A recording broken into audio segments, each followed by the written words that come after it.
Cette semaine, le Festival de cinéma de La Rochelle rend hommage à Diane Keaton avec un programme de ses plus grands films, ce qui nous a donné envie de revenir sur le parcours prestigieux de l'actrice, réalisatrice et productrice américaine en posant cette question simple: c'était qui, ou plutôt c'était quoi, justement, Diane Keaton? Voici notre réponse subjective en 10 petites madeleines.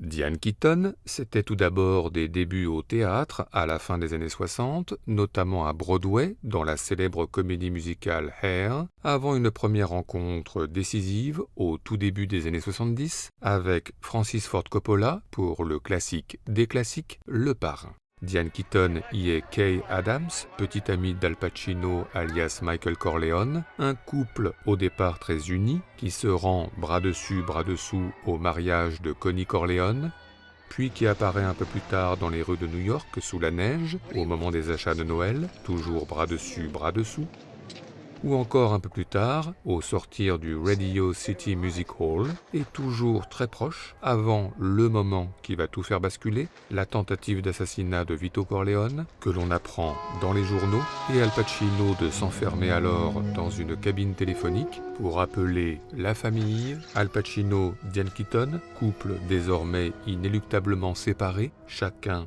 dans son propre espace-temps, comme étranger à l'autre, et un couple qui ne s'en remettra jamais, Diane Keaton devenant spectatrice des activités secrètes d'un Al Pacino transformé en parrain, ce que synthétise la célèbre scène finale, et au passage, c'est bien le visage de Diane Keaton qui clôt l'un des, sinon le plus grand film de l'histoire du cinéma contemporain. Al Corleone.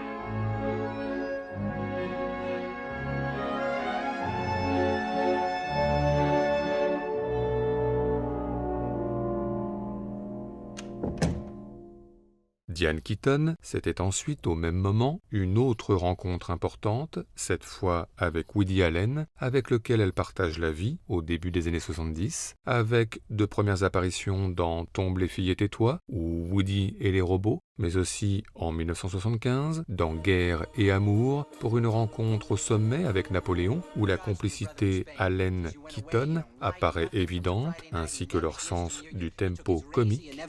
This is an honor for me. No, it's a greater honor for me. No, a greater honor for me. No, it's a greater honor for me. No, a greater honor for me. Well, perhaps you're right. Perhaps it is a greater honor for you. And you must be Don Francisco's sister. No, you must be Don Francisco's sister. No, you must be Don Francisco's sister. No, you must be Don Francisco's sister. No, it's a greater honor for me. I see our Spanish guests have a sense of humor. Yeah, she's a great kidder. No, you're a great kidder. No, you're Don Francisco's sister. Shall we dine? Oh, can we eat first? Et puis 2 ans plus tard, le film de la consécration, Oscar de la meilleure actrice à Hollywood à l'appui, Annie Hall, dans lequel Woody Allen s'inspire de sa relation passée avec Diane Keaton, Annie étant d'ailleurs le surnom de l'actrice, et Hall son vrai nom, une relation faite de balades près du pont de Brooklyn, de visites dans les librairies de Manhattan, de séances de cinéma du chagrin et la pitié, et de séances de psychanalyse qui diffèrent, et puis en point d'orgue, une scène plus culte que les autres, la première rencontre sur un court de tennis, puis dans le hall, où Diane Keaton invente un style vestimentaire passé à la postérité et réinvente des expressions ou onomatopées passées elles aussi à la postérité, bref, l'originalité fait actrice. You play very well. Oh, yeah? So do you. Oh, God, what a dumb thing to say, right? I mean, you say it, you play well, and then right away I have to say you play well. Oh, God, Annie. Well, oh, well. La-di-da, la-di-da, la-la, yeah. Diane Keaton, c'était aussi, en parallèle de ses films avec Woody Allen, des années 70 marqués par une comédie de Mark Rydell, Deux farfelus à New York, avec Elliott Gould, James Caan et Michael Caine, mais aussi un deuxième volet au Parrain, toujours signé Francis Ford Coppola, pour une relation de plus en plus conflictuelle avec Michael Corleone Al Pacino, qui se cristallise notamment dans cette scène émaillée de regards si durs et si froids, et avec une porte qui se referme à nouveau sur son visage, comme un écho à la fin du premier volet.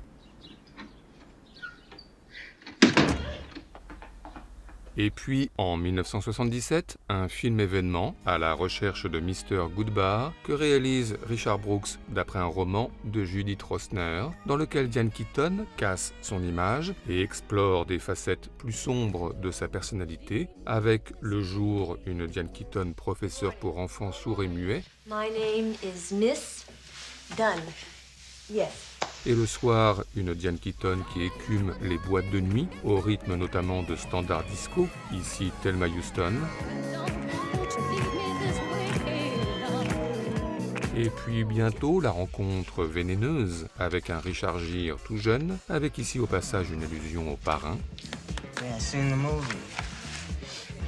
Al Pacino, something, right? Avant, une fois rentré à la maison, la découverte de la cocaïne, puis la concrétisation, bref, une Diane Keaton transgressive qui flirte avec les interdits, entre extase et précipice, ombre et lumière, flou et net.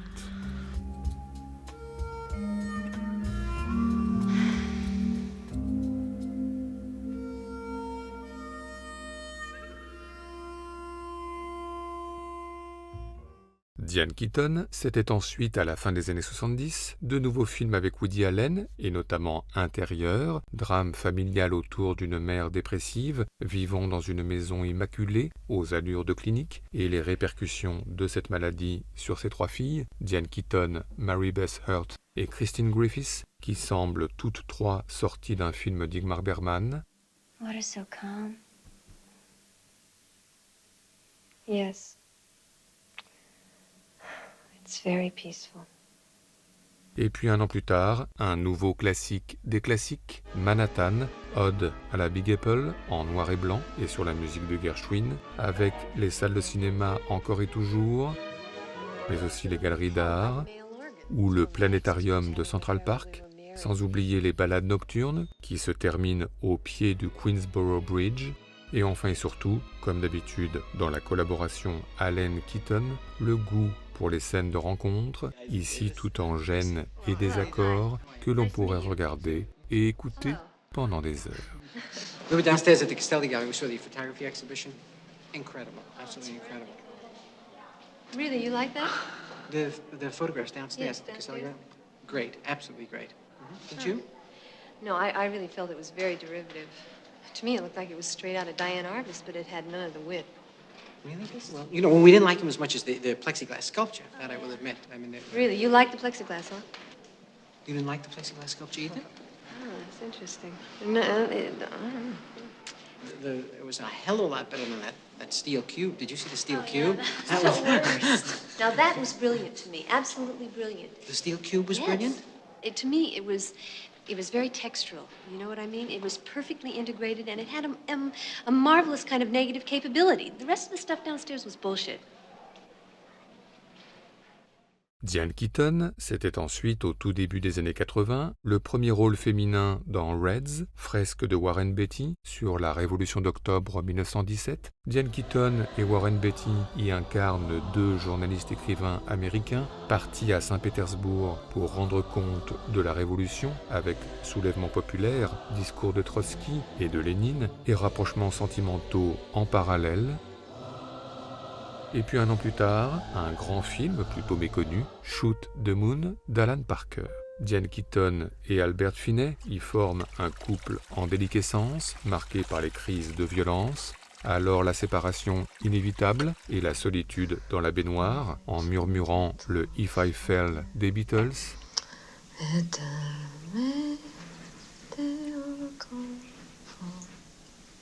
Avant de tenter, peut-être, une nouvelle aventure avec Peter Weller lors d'une scène chair de poule, ode au plan large, au plan fixe et au plan long, le tout sous l'égide du Play With Fire des Stones.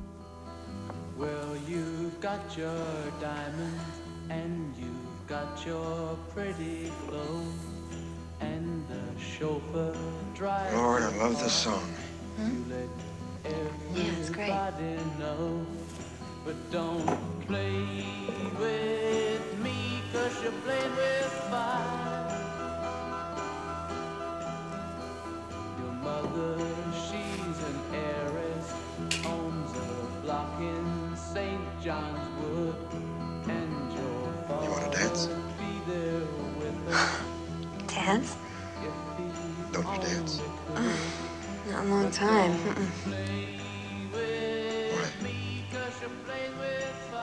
Oh,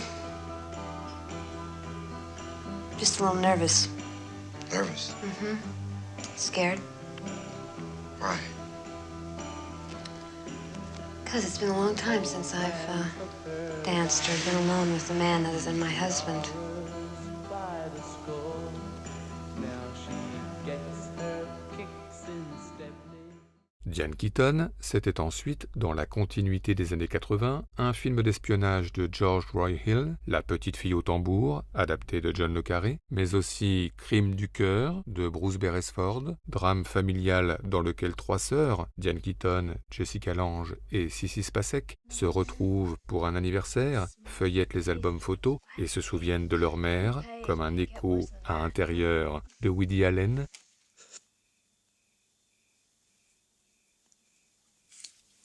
Mama. Look at. I think you better turn the page, babe. That old yellow cat. Et puis dans un genre différent, la comédie Baby Boom de Charles Shyer, écrite par Nancy Meyers, où elle incarne une businesswoman contrainte d'adopter un bébé de 13 mois suite au décès de son cousin. Alors l'apprentissage accéléré avec course au supermarché You're not newborn, are you? How much do you weigh, anyway? et repas mouvementés, Ugh, I think it'd be easier to just move. ce qui n'empêche pas des moments plus kawaii.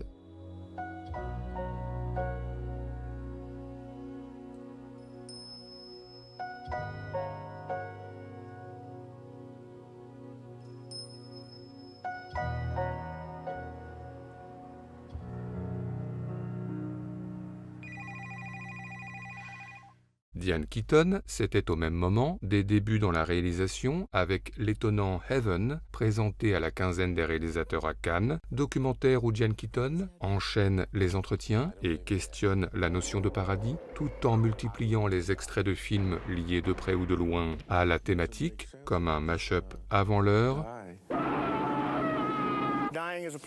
Bref, un premier film à l'image de sa réalisatrice qui ne manque ni de personnalité, ni d'audace, ni d'humour, et ce, dès l'ouverture. Heaven is actually heaven actually is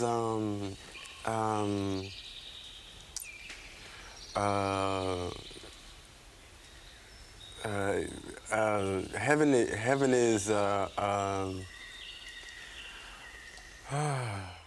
Diane Keaton, c'était ensuite, au début des années 90, un film de procès aux côtés de Liam Neeson et une comédie avec Steve Martin, remake d'un film de Vincente Minnelli, mais aussi un troisième volet crépusculaire du Parrain, toujours signé Francis Ford Coppola, où Diane Keaton Kay et Al Pacino Michael, désormais séparés, se recroisent furtivement pour tenter de sauver ce qui peut l'être encore.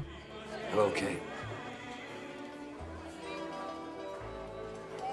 Et puis à la même période, les retrouvailles avec Woody Allen pour Meurtre mystérieux à Manhattan, lointain prolongement d'Annie Hall, 15 ans après, avec un match de hockey sur glace au Madison Square Garden, où elle s'ennuie, et un opéra de Wagner au Lincoln Center, où lui s'ennuie.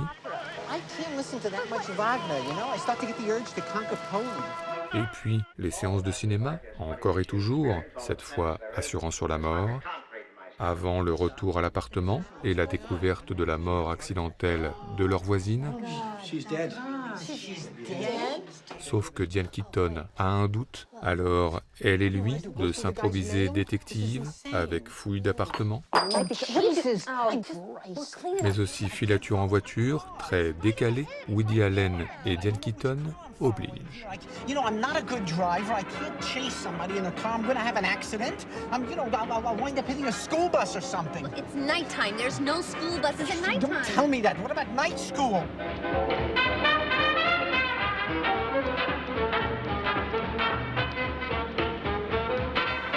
Well, not exactly. Direction.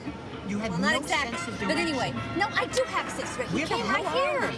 What is this? Diane Keaton, c'était ensuite un passage à l'an 2000 quelque peu en deçà, avec fin 90 une comédie de Hugh Wilson avec Bette Midler et Goldie Hawn, mais aussi un drame de Jerry Zaks avec Meryl Streep et Leonardo DiCaprio, mais aussi un peu plus tard, dans Tout peut arriver de Nancy Meyers, une rencontre avec Jack Nicholson pour une relation tardive sans cesse repoussée, mais qui va tout de même se concrétiser dans un Paris refait sur une scène de théâtre, puis dans un Paris en vrai, mais cela dit quand même un peu romancé et fabriqué. Where's Julian? He's back at the hotel. He said when he saw me with you, he knew that I was still in love with you. Sinon, à cette période, Diane Keaton réalise également de nouveaux films, et des fictions cette fois, comme Les Liens du Souvenir, mais aussi se Raccroche, en 2000, où elle se rend avec ses deux sœurs Meg Ryan et Lisa Kudrow au chevet de son père mourant, incarné par Walter Matthau, dans son tout dernier rôle. Oh my God. Enfin, en 2003, un fait de gloire notable, c'est bien Diane Keaton qui a produit Elephant de Gus Van Sant, initiant, accompagnant et portant l'un des plus grands films des années 2000. What's wrong? Nothing. You're crying. Yeah. Is something bad? I don't know. I'll see you later. I have to go to a Gay Straight Alliance meeting. Okay.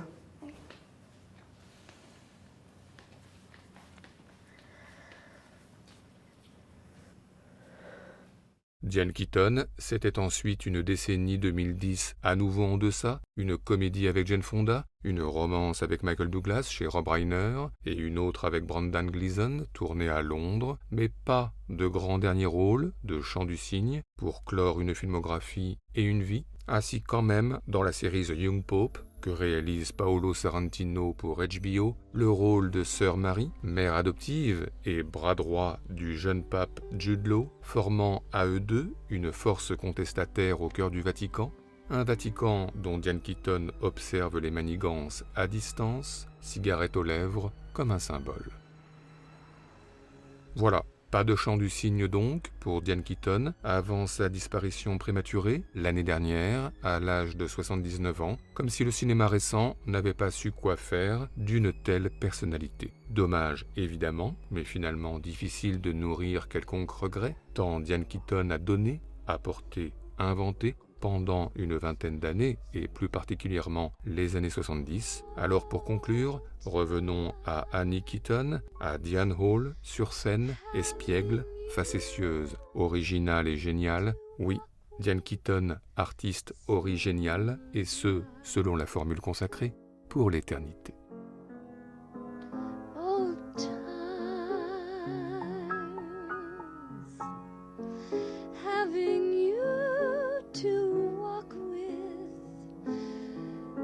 It's still a thrill just to have my arms around you. Still the thrill that it was the day I found you seems like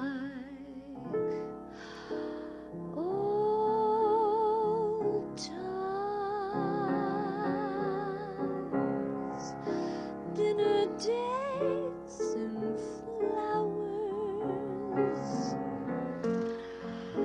old times stay